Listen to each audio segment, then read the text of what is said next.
This channel does not promote any violent, harmful, or illegal activities. All content provided by this channel is meant for an educational purpose only. প্রেমের ফাঁদ পাতা ভুবনে কে কোথায় ধরা পড়ে কে জানে। আরামবাগ মহকুমার কথাই ধরুন না, সেখানে তো প্রায় পাড়ায় পাড়ায় কিশোরী নাবালিকাদের নিয়ে নিরুদ্দেশ সম্পর্কে ঘোষণা। এক মাস আগে 100 নাবালিকা তারা নিখোঁজ হয়ে যায়। উধাও হয়ে যাওয়া কিশোরীরা তাহলে কোথায় গেল? তারা পাচারকারীদের খপ্পরে পড়েছে। পরিবারগুলো অবশ্য দাবি করছে যে অপহরণ। সেটাই কি ঠিক, নাকি এর পিছনে অন্য কোনো রহস্য লুকিয়ে রয়েছে? এর কারণ খুঁজতে মাথার চুল ছেঁড়ার জোগাড় হলো পুলিশের। UEM Jaipur is a perfect target for prospective students aspiring for good jobs, good education with future-ready skills. Request party ওখান থেকে নাম্বার নিয়ে ফোন করে কথা বলে ওরা। মনে তো হচ্ছে ওইটাই যে কোনো ছেলে নিয়ে চলে গেছে, আর সেই গাছে আর মেয়েকে আমাদের খোঁজ পাইনি।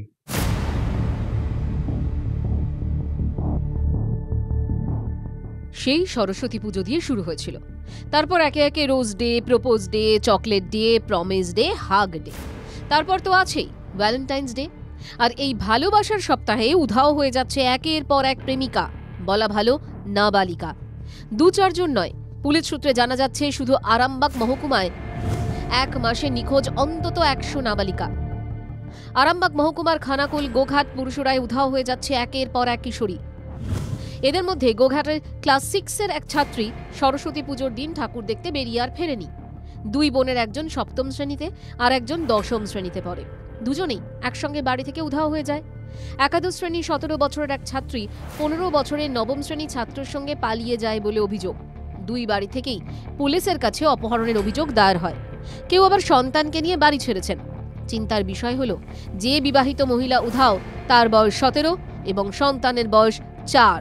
আমরা যখন চারদিক খোঁজাখুঁজি করি তখন ছেলেটা বলছে যে বাবা মা এই একটা নাম্বার আছে, এই নাম্বারটা থেকে ফোন করতো আমার দিদি। দিয়ে সেই নাম্বারটা থেকে আমরা ফোন করছিলাম, দেখছি ফোনটা সুইচ অফ। আমরা সব চারদিকে ঘুরেছি, কোথাও পাইনি। শাসন করেছি মেয়েকে, তবু মেয়ে কিছুতেই কথা শুনে। পুলিশ তো বলছে আমরা যেখানেই থাকুক বার করে নিয়ে আসবো। মাসি দেখো তোমাদের ওখানে সে ছেলেটাকে আমার বোনজি ফ্রেন্ড রিকোয়েস্ট পাঠিয়েছে, ফ্রেন্ড রিকোয়েস্ট পাঠিয়ে ওখান থেকে নাম্বার নিয়ে ফোন করে কথা বলে ওরা। আমি বলছি কেন তোরা কথা বলিস? তোরা একদম কথা বলবি না। আমি তখন এর ছেলেকে এসে বলবি তা খবরদার তুই কথা বলবি না, আমি বলছি আমার বোনজির সঙ্গে। মেয়ে উধাও হয়ে যাওয়ার পর কেউ কেউ আবার লোকলজ্জার ভয় থানায় যান না, নিজেদের উদ্যোগে খোঁজ খবর নেওয়া শুরু করেন। আর যারা থানায় যান তাদের অভিযোগের বয়ান মূলত হয় অপহরণের। তাৎপর্যপূর্ণ বিষয় হলো, অভিযোগ আসার পর পুলিশ তদন্ত করতে গেলেও পড়ছে ধাঁধায়। কোনটা প্রণয় ঘটিত, কোনটা অপহরণের, এটা বুঝতে গিয়ে সমস্যায় পড়েন তদন্তকারীরা। আমার কাছে একজন সেদিনে এসেছিল, ছেলেটির বয়স 17, মেয়েটির বয়স ওই 16-17 হবে। মানে দুজনই নাবালক নাবালিকা, ধরুন বাড়ি থেকে চলে গেছে। তাদের জন্য আগামী ভবিষ্যৎ কি অপেক্ষা করছে তারা কোনো রকম চিন্তা ভাবনা করছে না। তারা জানে না যে আমরা যে সমাজে বসবাস করি তাতে এই বাচ্চা দুটোর কি ক্ষতি হবে। খানাকুল, গোঘাট, পুরসুরা, খানাকুল থানায় এমন অনেক অভিযোগ জমা পড়েছে। বিভিন্ন থানাতে অভিযোগ দায়ের হচ্ছে কিডন্যাপিংয়ের। সত্যি কি কিডন্যাপিং হচ্ছে? নাবালিকারা যারা স্কুল ছাড়ছে, কেউ বা 16 বছর বয়স, কেউ 14 বছর, আবার দেখা গেছে 12 বছরের নাবালিকাও কিন্তু পালিয়ে গেছে প্রেমের টানে। ফেসবুক না, হোয়াটসঅ্যাপ না, টুইটার না, ইনস্টাগ্রাম, এখন শুধু পড়াশোনার সময় পড়াশোনা করতে হবে, মনে থাকবে।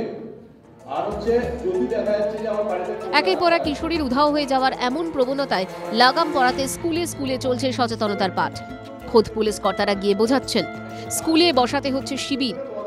অনেকের সঙ্গে হয়েছে, অনেক টিচারের সঙ্গে হয়েছে, আমাদের কাছে এসে অনেক লজ্জায় আসতে পারে না, অনেকে এসে। অবস্থা এমনই জায়গায় পৌঁছেছে যে আরামবাগ মহকুমার প্রতিটি থানাতেই 2 থেকে 3 জন করে অফিসার নাবালিকাদের দিয়ে তদন্ত চালাতেই ব্যস্ত হয়ে পড়ছে। যারা মেয়ের উধাও হওয়া নিয়ে লিখিত অভিযোগ দায়ের করেছেন তারা প্রতিদিনই সকাল থেকে সন্ধ্যা থানায় এসে অপেক্ষা করেন। পুলিশ গাড়ি থানায় ঢুকলেই উঁকি ঝুঁকি দেন। কেউ কেউ ভাবেন এই বোধহয় তাদের মেয়ের খোঁজ মিলল। স্টুডেন্ট যে আছে ওনাকে ইনভলভ করছি। চাইল্ড ম্যারেজের যে মানে নেগেটিভ ইম্প্যাক্ট পড়ছে আমার সোসাইটির উপর, ওনার ফ্যামিলির উপর, ওনার আপকামিং জেনারেশনের উপর, তো ওটাকে আমি চাইছি কি উনি একটু অ্যাওয়্যার থাকে।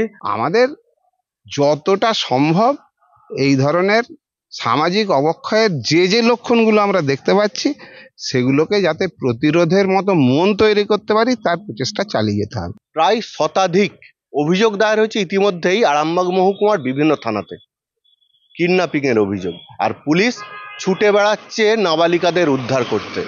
পুলিশের কি আর কোনো কাজ নেই?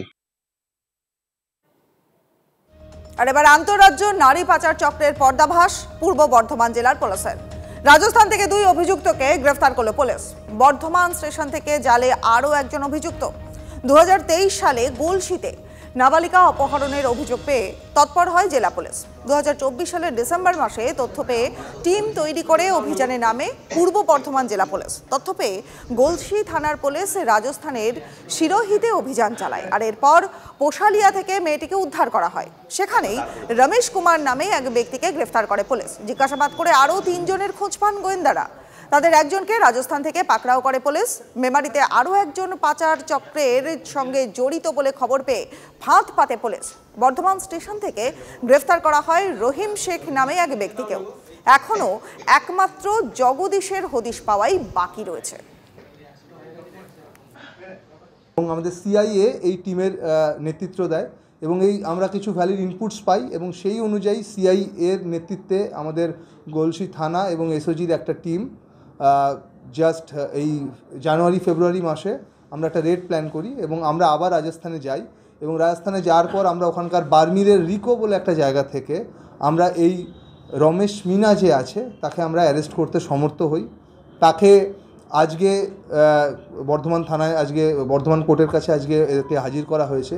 আরও একটা গুরুত্বপূর্ণ খবর, কারণ টানা 4 দিন বন্ধ থাকবে ইস্ট ওয়েস্ট মেট্রো পরিষেবা।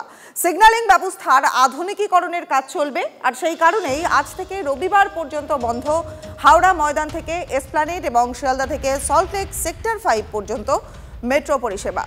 গতকালই বিজ্ঞপ্তি জারি করেছে মেট্রো রেল কর্তৃপক্ষ। যাত্রীদের চাপ সামলাতে অতিরিক্ত সরকারি এবং বেসরকারি বাস চালানোর সিদ্ধান্ত পরিবহন দপ্তরের। আজ বৃহস্পতিবার থেকে আগামী রবিবার পর্যন্ত অর্থাৎ টানা 4 দিন বন্ধ থাকছে ইস্ট ওয়েস্ট মেট্রো পরিষেবা। গ্রিন লাইন 1 অর্থাৎ শিয়ালদা থেকে সেক্টর 5 এবং গ্রিন লাইন 2 অর্থাৎ স্প্ল্যানেড থেকে হাওড়া ময়দান, এই 2 লাইনে ট্রেন পরিষেবা বন্ধ থাকছে। সিগন্যালিং ব্যবস্থার আধুনিকীকরণের কাজ হবে, সেক্ষেত্রে পাওয়ার অফ করে করতে হবে। তার জন্যই এই 2 লাইনের পরিষেবা বন্ধ রাখার সিদ্ধান্ত নিয়েছে মেট্রো রেল কর্তৃপক্ষ। বৃহস্পতিবার এবং শুক্রবার সরকারি ছুটি রয়েছে। সরকারি বিভিন্ন যে অফিস এবং কলেজ স্কুল বন্ধ থাকছে, কিন্তু শনিবার মাধ্যমিক পরীক্ষা রয়েছে এবং বহু আইটি কর্মী তারা শিয়ালদা থেকে সেক্টর 5-এ যান। সেক্ষেত্রে তারা যে কিছুটা অসুবিধার মধ্যে পড়বে তা আর বলার অপেক্ষা রাখছে না।